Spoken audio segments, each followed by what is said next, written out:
Hi guys! In this video, you're gonna learn how to cancel Shopify subscription. So first, you need to log in to your Shopify account and click your store.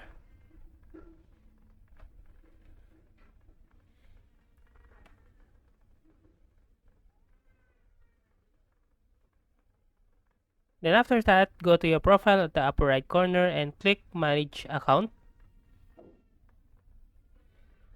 And in here, scroll down and click Security at the left corner.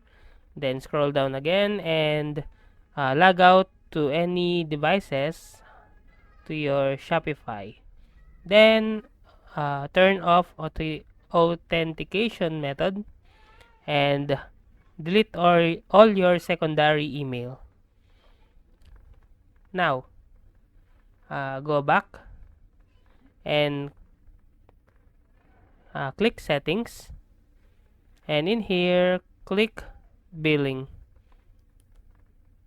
And if you have a bill on payment method, just cancel it to Shopify. And that's it.